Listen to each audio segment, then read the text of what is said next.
All right, we have seen in this series on restoration that there's just this inevitable pattern that God gives us principles and He establishes practices. And I guess we're good at one thing, we're consistent. We screw them up. We stray from them. And so you see this need for restoration all throughout the Bible. In the Old Testament, the New Testament, the Reformation movement is one that most people are familiar with, and then our group of churches is a result of what is known as the Restoration movement. And so we started with a few key men who looked back the New Testament and said, they did things different than we're doing now. Maybe we should go back to the way the New Testament church was doing things. Because as you look at it, it wasn't just that they came up with ideas on their own. God was guiding them through the apostles and through prophets. And so we've looked at the restoration movement, the things that have been restored so far. And now we've been, for the past few weeks, looking at the things that haven't been restored. You know, I'm all in favor of what the restoration movement has done. My issue is just, why did we stop? Because there are some other things that, and I've said this, the irony is they're even more obvious that we're not doing it the way the New Testament church did. Why did we stop? Why didn't we restore some of these? So we've looked at the idea of unity and fellowship, how the biblical concepts are so much deeper than most churches practice them today.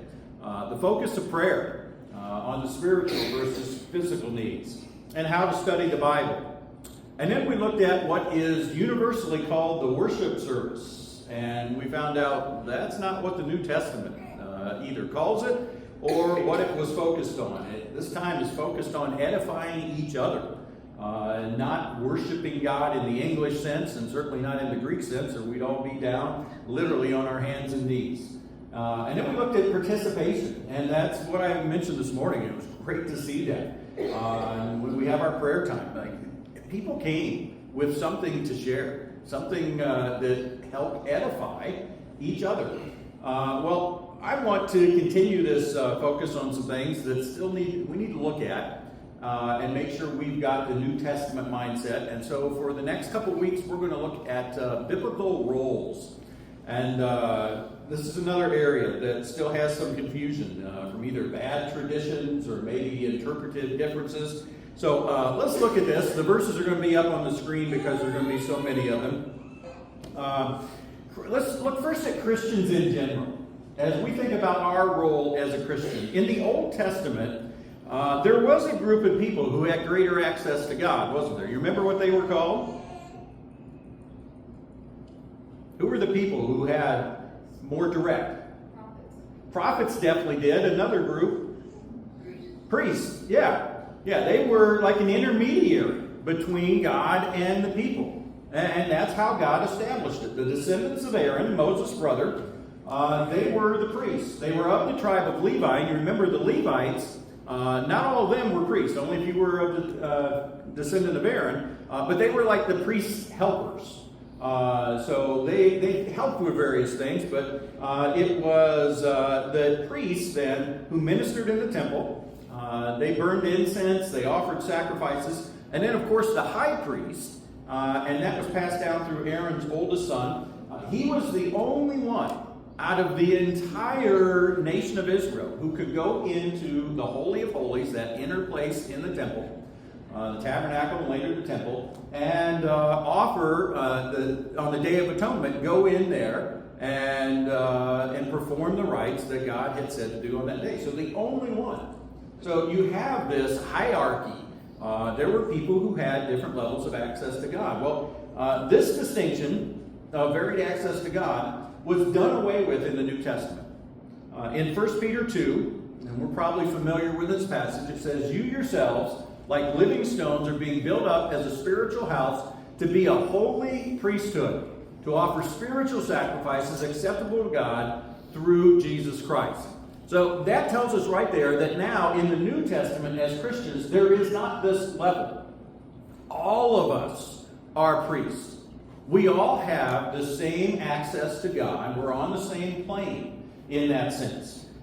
Hebrews 4 refers to the high priest in the Day of Atonement. It says there, let us then with confidence draw near to the throne of grace.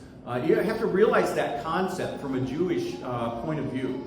Again, the throne of grace here, and certainly they would think of the Day of Atonement and the Holy of Holy Places, to draw near to God with confidence. One thing about the high priest on the Day of Atonement, he would have a rope tied around his ankle, and his priestly garments had bells on it. And if they quit hearing the bells moving, I suppose they shout in or whatever, they assume God, that they had this possibility. God, he did something wrong and God struck him dead. And so that rope was to pull him out. Like we can't go in or God will strike us dead. And so that rope was to pull them out. Well, that's the confidence that the high priest had. Always a little bit shaky. Well, it's saying here, we can approach the throne of grace with confidence. What a radical difference, that we may receive mercy and find grace to help us in a time of need. That's the difference between the Old Testament and the New Testament. There were certain priests then, we're all priests now, and we can go before God with confidence because we have been forgiven. Our sins are truly forgiven. And so the distinction is done away with in the New Testament. Now, unfortunately, it's maintained by some. Some in both title and practice. Catholics, of course, have priests. Orthodox churches, Anglican and Episcopal, some Lutherans, their ministry leaders are called priests.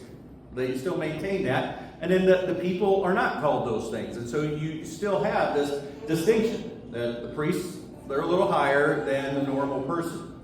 And then in practice, many churches, matter of fact, I'd say probably most churches, even without the titles, they still have sort of the concept in mind.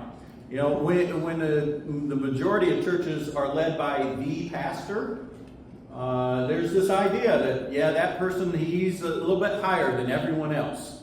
And even viewing the preacher, and the term that our churches and others might use for the one person who's often assigned to lead the church, as closer to God. That's a pretty common idea. That, I need the preacher to pray for me. He's got some more direct connection, some in with God that others people don't have. There's nothing biblical about that idea at all. I think it is encouraged by the fact that most churches do have one person that is, more the earthly leader than others. And we saw in the New Testament, when we looked at the difference between preaching and teaching, that there were multiple teachers. And certainly, and we're going to look at this, it's going to be one of the sermons in this series about elders. There was always multiple elders. There was not one person who was the main leader of a church. And so I think that helped to maintain the idea that, we're all priests, we're all on equal footing. There are some earthly leaders. Again, we're going to look at that. But we sometimes look down on the churches that, have priests, because we're all priests. But then we buy into the same idea if we think that, again, if you think that I've got some, more direct line to God than you have. No. That's not the way it works. So, any questions about that? Anything that maybe you've always wondered, why do they do that? Why don't we do this? I don't know. I don't know how it works. What you might wonder. Comfort. What's that? Comfort. I think sometimes, depending on what generation you grew up in, you grew up with different ideas of how church should just happen. Mm-hmm. And so, some generations just expected the minister to give the message and believe what he said. And I don't know, as like the next generation, I feel like it's more my responsibility, even though you give the message, to make sure I follow along and look and make sure that's exactly what it says and try and apply that to my life, how I can make change. Yeah, a good teacher certainly needs to help with that, but it needs to be part of it. And you can say, that was certainly a whole, era of Christendom, when the service was said in a language that people didn't even understand, made that difficult. Again, and this just goes to the need for restoration. We've drifted from what God's original plan was, and you have to assume God had a reason for his plan. We need to get back to it. The leader of the church usually does baptism, does the immersion, but I think it's biblical that any of us can. It says go and baptize. Oh, absolutely. Absolutely. Get by example. Yep. No, I always try. If someone has a personal connection to the person who's being baptized, that's the person who should baptize them. Yeah. Yeah, if you are a baptized believer, that's I would say the qualification to do it.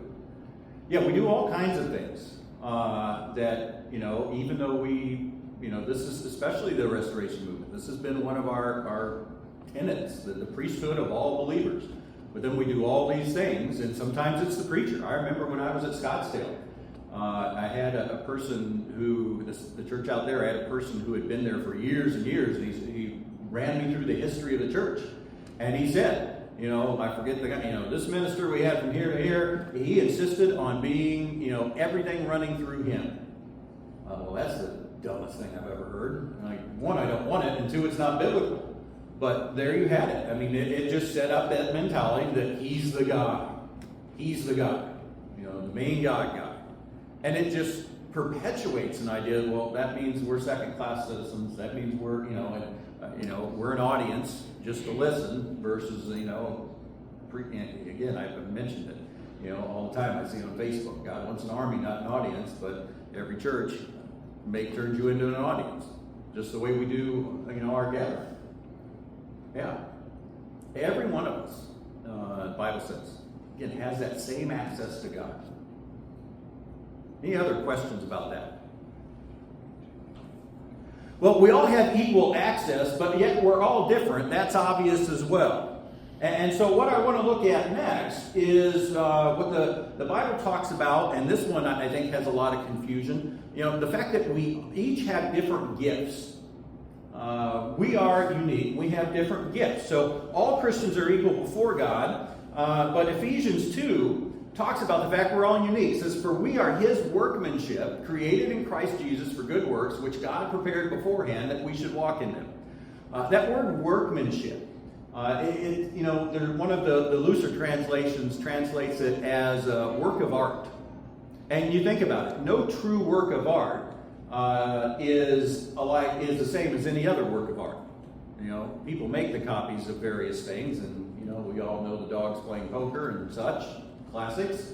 But true works of art are absolutely unique.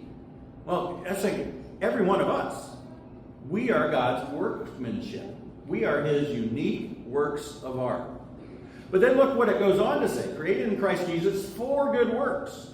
And what good works which God prepared beforehand that we should walk in them. Not just anything in general. God made us unique. And then it says that God prepares unique things for us to do that fit us. That's God's plan. That's his intention. I made each person unique, and then I set things in their path for them to do that match their uniqueness. That match their, we could say, giftedness. 1 Corinthians 12 says, now there are varieties of gifts, but the same Spirit.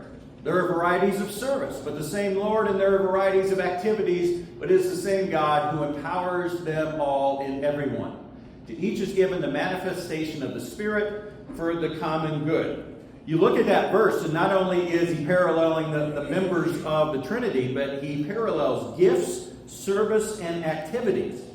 So those are the same thing. These gifts to be used in the service of the church, activities that we do to minister to others, and then he ends it with, to each is given the manifestation of the Spirit for the common good. We each have, and we're going to see a different gift, but it's for the common good, to use to help each other, to help a church body. Now there's several understandings of spiritual gifts. And one common idea is that Christians, you receive a gift when you become a Christian. That when you become a Christian, God gives you a spiritual gift. I don't think that's the case. I think that's a misunderstanding that arises from verses that talk about the miraculous spiritual gifts. You know, gifts like tongues and prophecy that Paul talks about in Corinthians. Those were definitely received by some Christians who had the good fortune to be in the company of the apostles. Miraculous gifts. The apostles received them on the day of Pentecost, and they received the power to be able to bestow those gifts on someone through the laying on of their hands. But from what we can see, that person that they laid the hands on could not then lay hands on someone else and keep it going. It had to be an apostle who laid their hands on a person. So that would definitely be after they became a Christian, an apostle, if, again, and not all Christians did this. You know, Paul talks about Rome. It seemed like no apostle had been there. He says, I long to see you, and that's one reason he says, so I could impart some spiritual gift to you. Versus Corinth, Paul established that church, and so there were several people who had miraculous spiritual gifts. Those obviously came after a person became a Christian. Now, we're not going to get into the miraculous gifts. The Bible makes it clear they are temporary. There's just two opinions. Or did they end or at least begin to fade out with the completion of the New Testament, or will they continue until Jesus returns? My view is the completion of the New Testament, and at some point we'll look at that in detail. But here's the thing. It doesn't fit the experience that we see all around us when you apply this same idea to non-miraculous spiritual gifts. You know, gifts like teaching or service or encouragement, things like that. We're going to see some lists of that. It doesn't fit to say, well, this person did not have that gift when they weren't a Christian. They became a Christian, and now they have this gift. You know, think about it. If a person is not a Christian, and say they're a teacher, say they're a good teacher, they've won Teacher of the Year. That person becomes a Christian, takes one of the many spiritual gift inventories. What do you think their spiritual gift's going to be? Teaching. Gee, imagine that. God gave you this gift that you've never had before. No, he had it his or her whole life, probably. Yeah, I think we missed the boat saying that a gift is some ability that is given. Again, that was true of miraculous spiritual gifts. I don't believe it's true of non-miraculous spiritual gifts. My understanding of gift, and it accords with that verse that we looked at, for we are God's workmanship, for we are his masterpiece, his unique work of art. My understanding of gift, and I've turned it into an acronym because I always like those things, is the G stands for genuine personality. And I say genuine for a couple reasons. One, because I needed a G word. But also because sometimes we think we have to modify our personality. You know, if I'm going to serve the Lord, I've got to be very outgoing, because maybe we've seen, outgoing servants of the Lord. If I'm going to serve the Lord, I've got to be very, timid and accepting, because we've seen people. Genuine personality. God gave you your personality for a reason. It doesn't mean you can use that as an excuse for, sin, taking it to an extreme in sins. And again, we get off into a whole discussion there. But there are different personalities. I'm sure we've all taken different tests. The Myers-Briggs or something that uses animals. Lisa did one with colors that was, at our church. Everyone loved it when she did that. Partly because it's easy to remember. I've taken the Myers-Briggs. I have no idea. I, G, D, B, D, what mine is. But, I know my colors. I'm green-orange, and so we have these genuine personalities. And obviously, it affects the type of ministry, the type of service that fits us. Lisa my wife, who's not here, she's doing a LifeWise presentation today, she can connect with people like that. One of the first times we were together, sort of as a couple, that's a long story, but we were at a Bass Pro Shop in Missouri. I'm off wandering, looking at stuff. I come back, she's sitting down talking to this older guy. Who's he? Well, I just started talking to him. That's just her. Me, on the other hand, I'm far more introverted. Now, I'll talk to you for hours about theology or stereo or pistols, but small talk with someone I don't know, boy, that makes me nervous. It just does. Well, wouldn't it make sense that if two people are so radically different in their personality, God probably has different types of ministries he wants them to do? So, G, genuine personality. I, interests and passions. What are you interested in doing? What do you like to do just because you like to do it? Not because you get paid, not because you have to. Or what are you driven to do? Something that, when you hear about a certain need, when you hear about something that an injustice, you are just driven. Like, we have to do something about that. Interests and passions. Now, I've been writing stories literally since I could hold those big fat red pencils and you had the paper with the margins, like 2 inches high. I wrote stories. I remember at my grandma's table, sitting down, writing those stories. I've always been interested in that. I have a passion for helping people learn how to study the Word, not just teaching, and you listen to me, but learn how to do it. Like, we should all know that. That drives me. Well, you've got other things that interest you. You've got other things that drive you. That's part of who you are. That's part of your uniqueness. Your genuine personality, your interests and passions, and then the F is 5 life experiences. We all have these. They all shape who we are. First of all, you have your family experience. The family you grew up in, that dynamic shapes who you are. We can all attest to that. The type of environment it was, whether it was, very disciplined, very, loose, open. Your birth order, that often affects a lot of things. What your family was interested in. Your family always went camping. Well, you might be interested in that, or it may have turned you totally against it. You want nothing less than a motel room, with room service. Whatever, your family dynamic, your family upbringing helps shape that. The next type of experience, educational. You know what? You sat and listened to me talk about the Bible. Well, I have a bachelor's degree in Bible and a master's degree in theology. Hopefully I know a little bit about it. I've been in the educational process. And so it makes sense that this is what I would teach about. Again, you don't want me teaching you about car mechanics. I know nothing about that. But this I know about. We had different educational experiences. Vocational. Things you've done for a certain job. Treva, she works with numbers. Well, gee, is it a surprise that she, works with the books here? You wouldn't want me doing that. I can't stand numbers. Used to be good at it, and then it just, no, not anymore. And it just, I blank out if I see a page with a bunch of numbers. Okay, that shapes how God wants me to minister. Painful experiences are the next type. If you have gone through a painful experience and someone else has gone through the same painful experience, you have an instant connection. I don't care that I've been in ministry for 30 years. If you have the same painful experience, you're the one that connects to that person, not me. If you've lost a child, if you've gone through cancer, lost a job, you can connect with someone through that painful experience. You can help minister to them, help encourage them. And then the last type of experience are spiritual experiences. Some of this is just your maturity in general. How long have you been a Christian? God doesn't want a brand new Christian being a teacher. Or other ministries, wherever you are. So what have you been through spiritually? So our 5 types of life experiences, that's the F. And then the T, talents and abilities.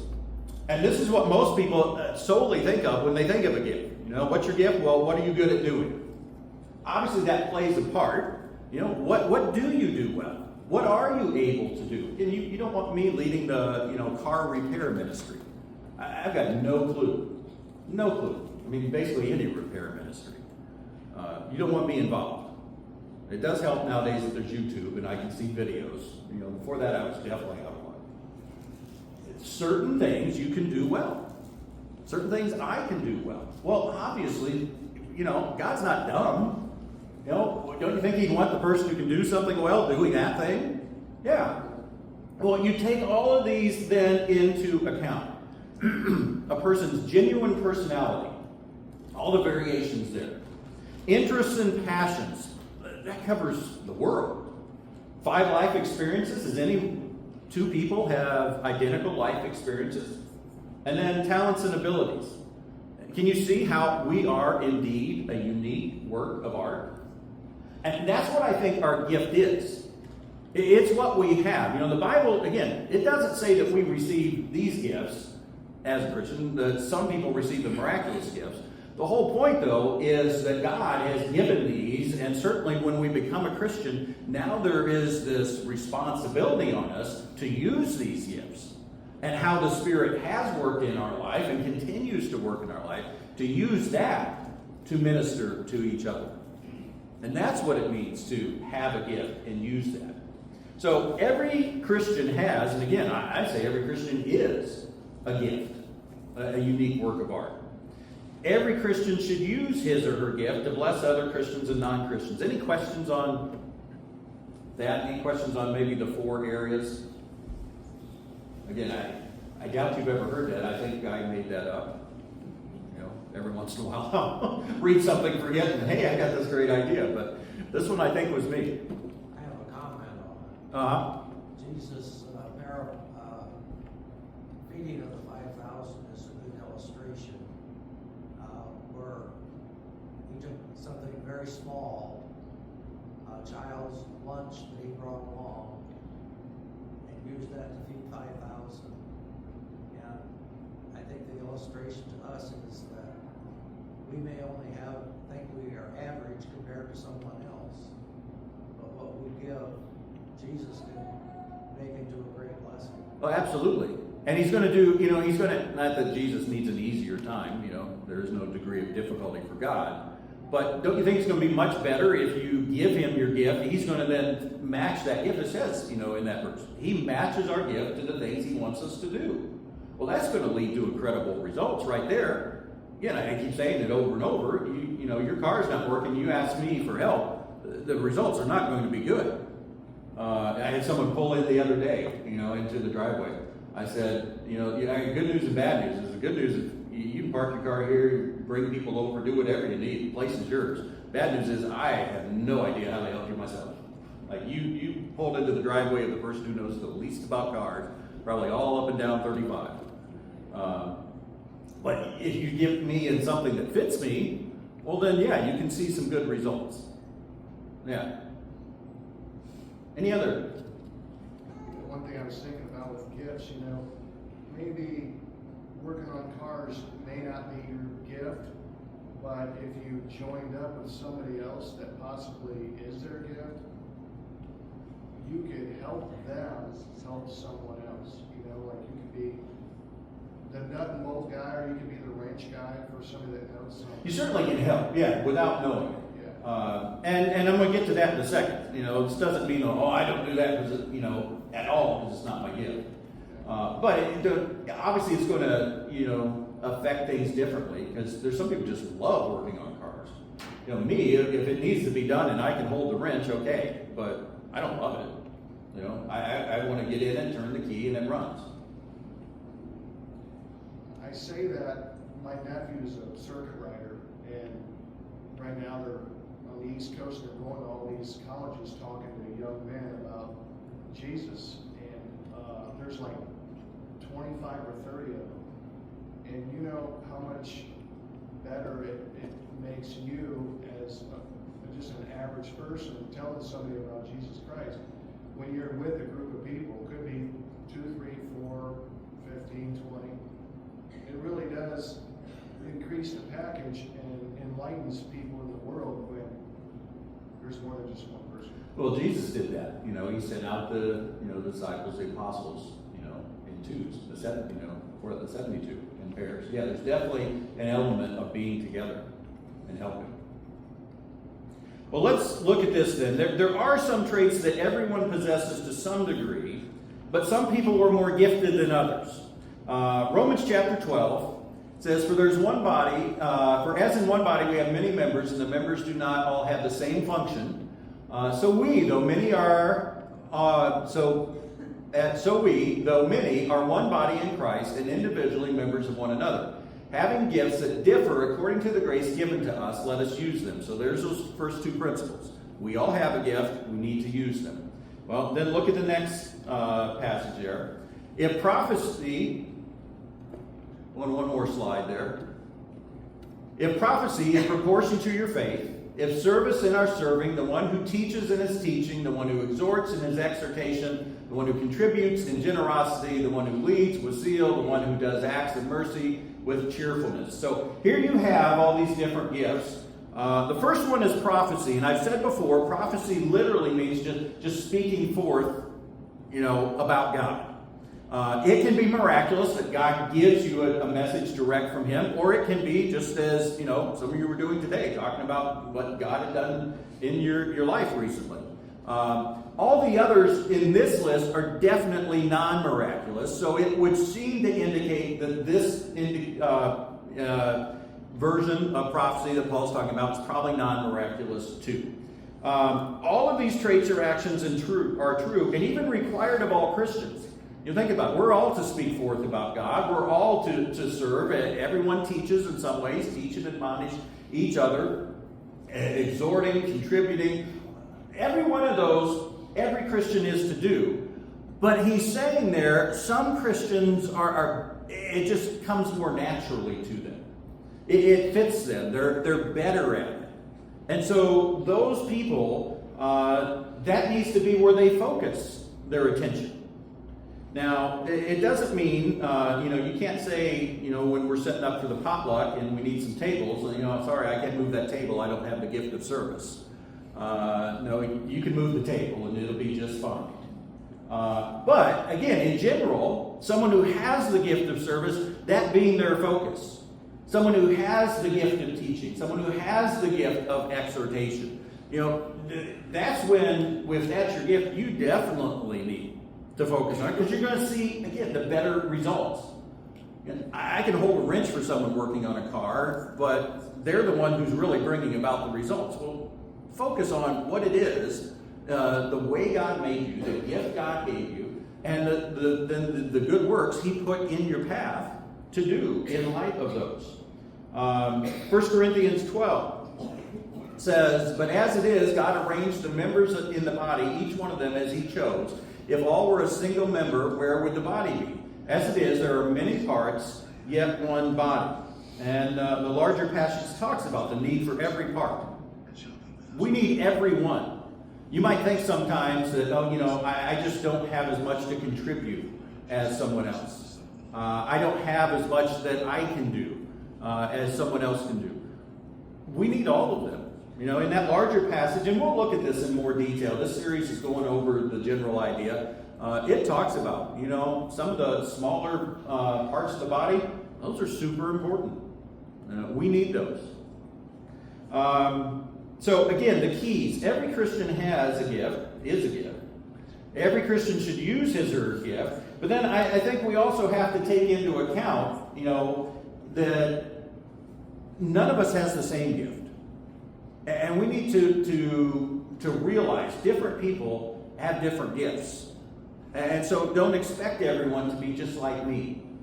Don't expect that used to happen all the time. I would get calls from various groups wanting, financial support. And you could tell, who's making those calls? It's someone who's passionate about that, isn't it? And they would get upset sometimes when I wasn't as passionate as they were about that exact thing. It didn't strike them that not everyone is as passionate as I am about this specific thing. Well, God made us that way. Some people are passionate about one thing, some passionate about another. You go out and you work from that passion. You find other people who will support it, but don't get upset when someone doesn't share your passion. From a biblical point of view, let alone from a financial point of view, we can't keep adding missions. We'll be giving everyone a dime a week. It's not going to help anyone. But we need to realize that one thing that comes in, and I'm quick to point out, how preachers have contributed to the problem. But one thing to realize too is, I think there's an expectation sometimes that, here's the preacher, he should do this, this, this, and this. Well, can we take into account how they're gifted?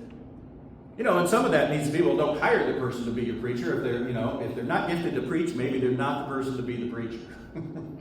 But, once you take some of the big priorities, you look at other things and like, okay, I knew a preacher that did it this way. I knew a preacher that did this.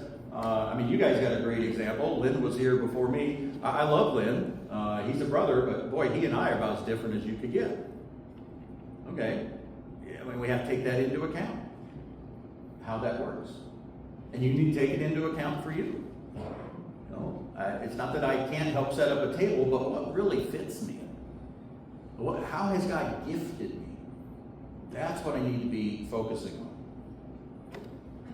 So, let's wrap this up and make some application. Again, observation, what was said, what do we see? Reflection, what's the lesson? And then application, how we put it in practice. So, the observation, all Christians have equal access to God. We are all priests before God. All Christians have a gift that God intends us to use to bless each other. We've seen that as well. A unique gift. And so the reflection, the lesson is, all of the Christian life is to be a matter of participation. We keep seeing this idea. It goes back to true unity and fellowship. It goes back to the participation in the Sunday gathering. It's to happen during the Sunday gathering. It's to happen at all times, that we're participating in each other's lives based on what we learned today, a little extra, based on our gifts. That's how I minister to you, is through the thing God has gifted me to do. That's how you minister to me, is through the things God has gifted you to do. However God has gifted us to participate, we have an obligation. The classic Spider-Man quote, with much power comes much responsibility. Well, we have much power in our gift. God has granted us the abilities, the background, the personality to do something. I've got an obligation to do it. I have a responsibility to use that. So let's apply it now. What does it mean? Think about it. What does it mean that I have direct access to God? What's that look like?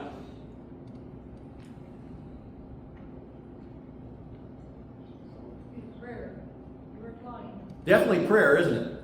Yeah. I can pray and God is going to hear me. It says the fervent prayer of a righteous man. Certainly our life, plays into this. But as far as, it doesn't matter if I'm, a regular person versus someone, a professional preacher, minister, whatever. God hears us the same. Yeah. So how should that affect our prayer life? We shouldn't have to wait. What's that? We don't have to wait for anybody. Yeah, you don't have to wait, and realize that God hears me as much as anyone else. God hears the person who prays. What's the qualification? I need to pray. Not think, that's the minister's job alone or something like that. What other thoughts? What's it mean? I am part of the royal priesthood. I have direct access to God. When we seek as ourselves, He will be there. When we seek When we seek Him. Him, yes. Yeah. Again, it doesn't have to go through someone else. I seek Him.